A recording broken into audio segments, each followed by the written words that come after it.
I shared the situations of my life that both comedically and tragically touch everybody. Before he died, Mary Tyler Moore names the 5 actors she hated the most. Mary Tyler Moore was born on December 29, 1936, in Brooklyn, New York, into a quiet, unremarkable middle-class household. No one could have predicted that this soft-spoken girl would later reshape the face of television.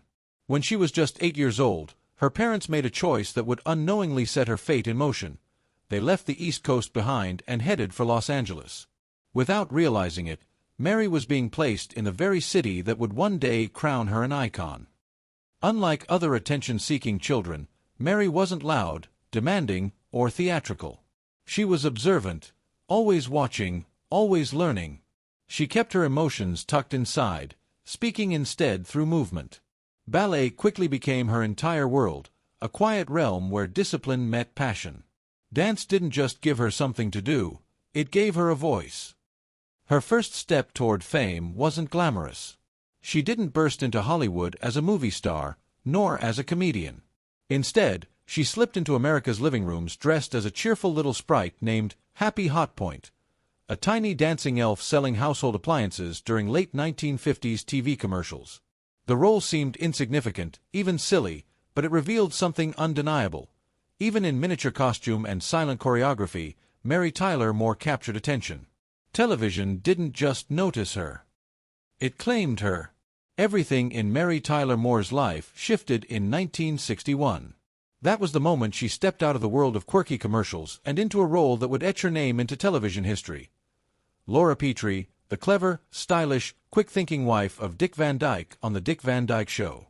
From 1961 to 1966, the series wasn't just a hit, it became the showcase for an actress who could mix perfect comedic timing with warmth so natural it felt unscripted. Laura Petrie wasn't the typical sitcom spouse audiences were used to. She wasn't meek, passive, or predictable. She was bold without shouting, funny without being exaggerated, equal to her husband rather than just an accessory to him.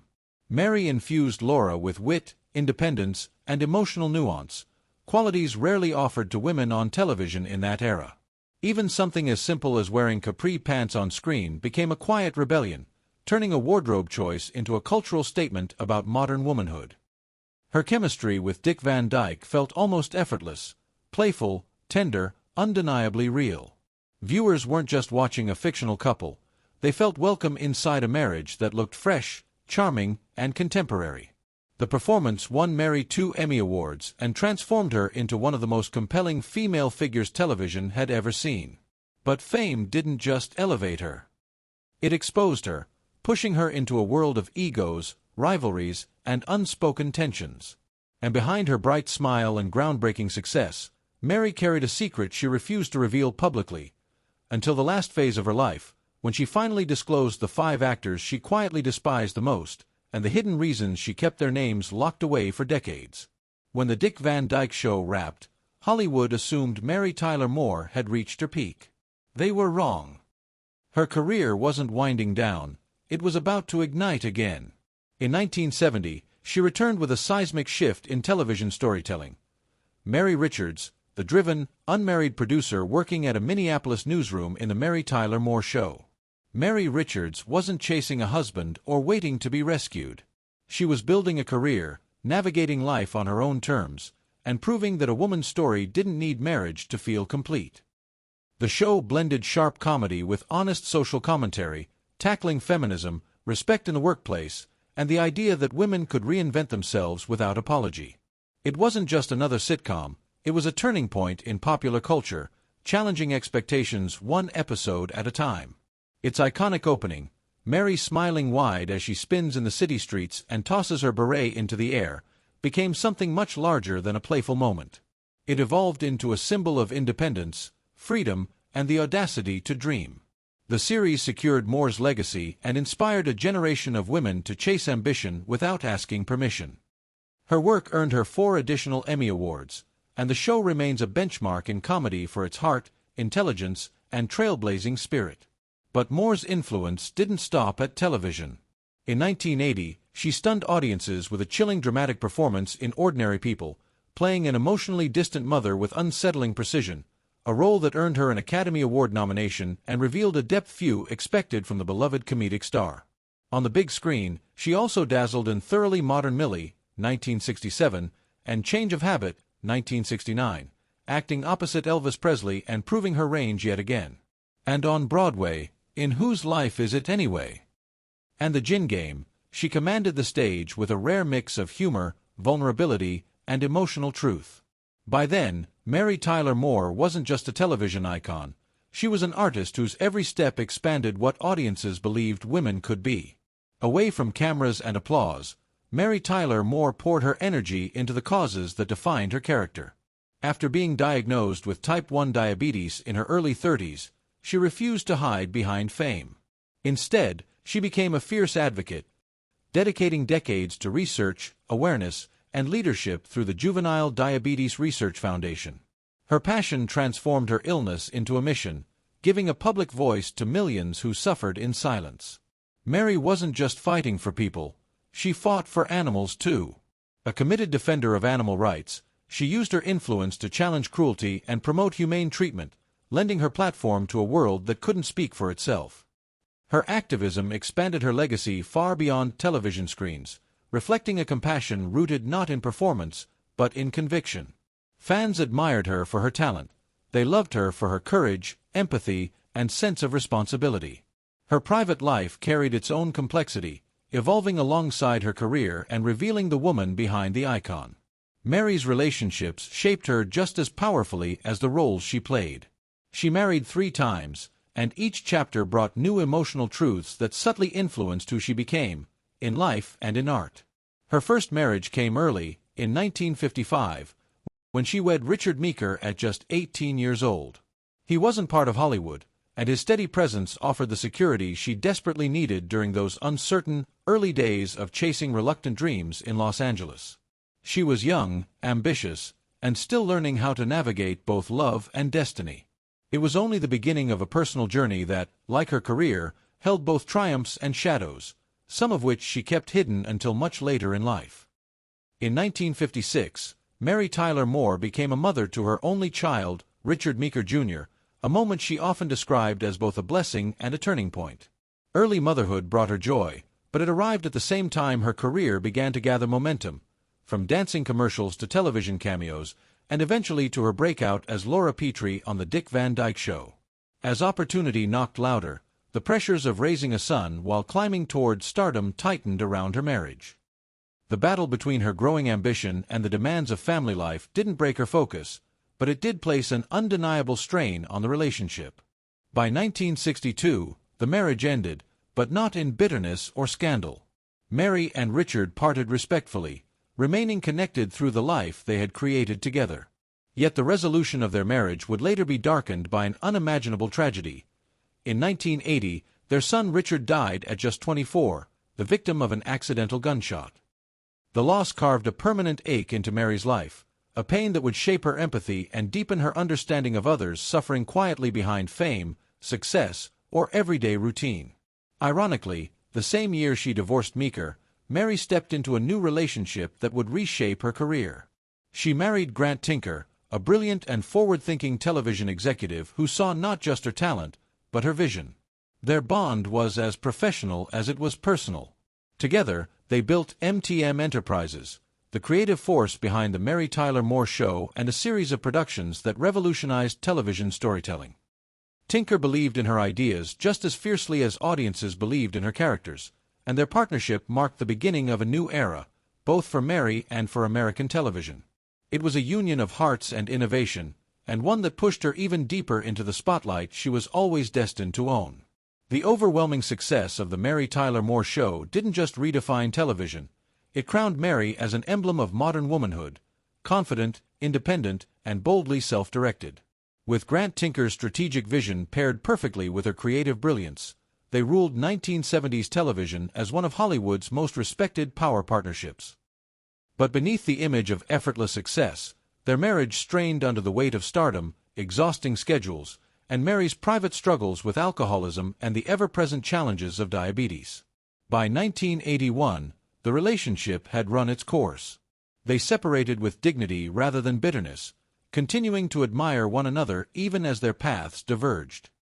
Tinker went on to lead NBC as chairman, while Mary stepped into a new phase of her artistic life, diving into film and theater roles that showcased a striking emotional depth. She took time to heal, reclaim her health, and redefine her career on her own terms once again. Then came a love that would transform her final decades. In 1982, Mary met Dr. Robert Levine, a cardiologist 16 years younger, during a medical visit for her mother. What began as a professional encounter grew into an intimate, quietly powerful connection built on tenderness and mutual understanding. They married the next year, in 1983, and this third chapter became the most steady and genuinely nurturing of her life. Levine's medical knowledge was a gift, helping her navigate diabetes with vigilance and care, but he offered something even more valuable: unwavering emotional support. Away from studio lights and constant attention, they built a calm, grounded life between New York and Connecticut. Unlike her earlier marriages marked by ambition and transformation, this one was defined by peace, loyalty, and shared devotion. Their bond endured for more than 3 decades, remaining intact until Mary Tyler Moore's passing in 2017, a love story defined not by glamour, but by resilience, compassion, and the quiet strength of a partner who stood by her through every battle. Throughout her extraordinary run in television, Mary Tyler Moore became a beloved symbol of grace, intelligence, and modern womanhood. From the lively charm she brought to the Dick Van Dyke Show to the groundbreaking independence of the Mary Tyler Moore Show, she captured America's affection with a rare blend of elegance and authenticity.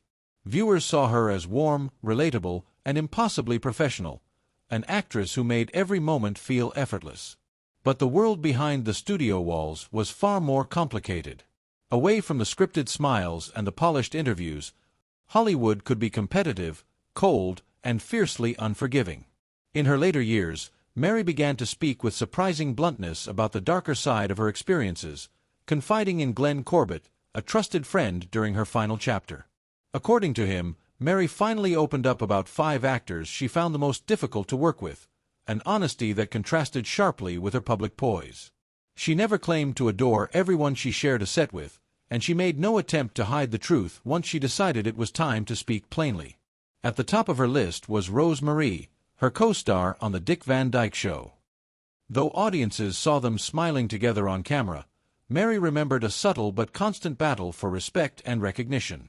Fresh to television and still proving herself, she often sensed that Rose Marie viewed her as an outsider encroaching on established territory. Glenn Corbett recalled Mary saying, "Rose never let anyone forget how long she'd been in show business." Even as Mary remained poised and professional, those early seasons were tinted with tension, a quiet rivalry simmering beneath the laughter. Though the frostiness eventually softened, it never completely disappeared. Their performances looked harmonious, but behind the scenes, the air between them never quite warmed. The second name Mary Tyler Moore revealed was one that surprised even her closest confidants: James Garner. Their time working together was brief, attached to a television project that ultimately never made it to air. Garner, adored by audiences for his easygoing charisma and rugged wit, left an entirely different impression on Mary. She respected his talent, but found him distant, dismissive, and strangely difficult to reach. While the rest of the industry seemed charmed by his laid-back humor, Mary saw something sharper beneath it. According to Glenn Corbett, Mary found Garner's brand of sarcasm unsettling, especially the way he used cutting jokes to poke fun at Hollywood and the people who worked in it. To her, acting was something to be honored, prepared for, taken seriously. Garner's casual irreverence, his tendency to shrug at the craft she valued so deeply, made working beside him feel more like a mismatch than a collaboration. Their styles collided. She was disciplined, exacting, almost surgical in her commitment, while he coasted with spontaneity and ease. The friction wasn't loud or dramatic, but it lingered long after the job fell apart.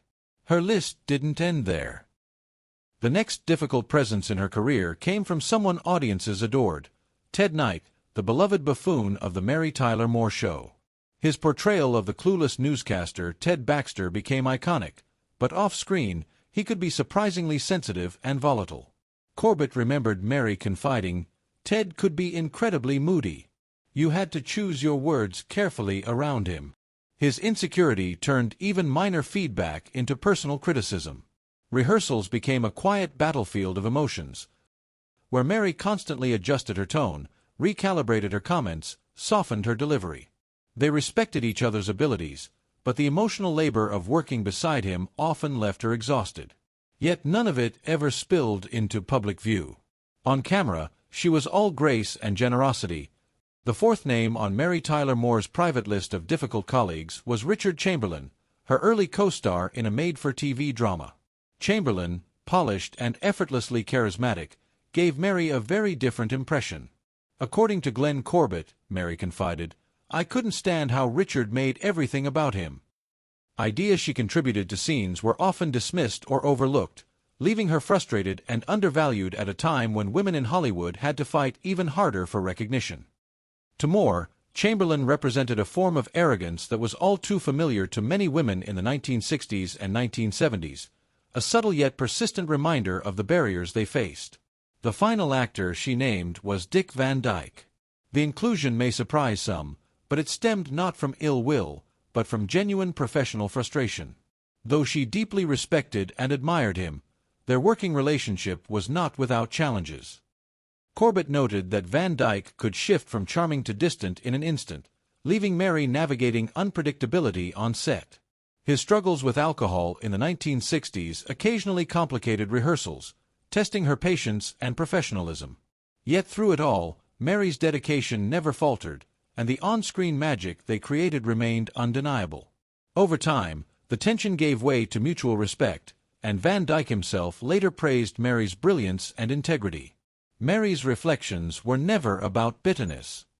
They revealed the quiet burdens of a trailblazing woman carving out a space in a male-dominated industry.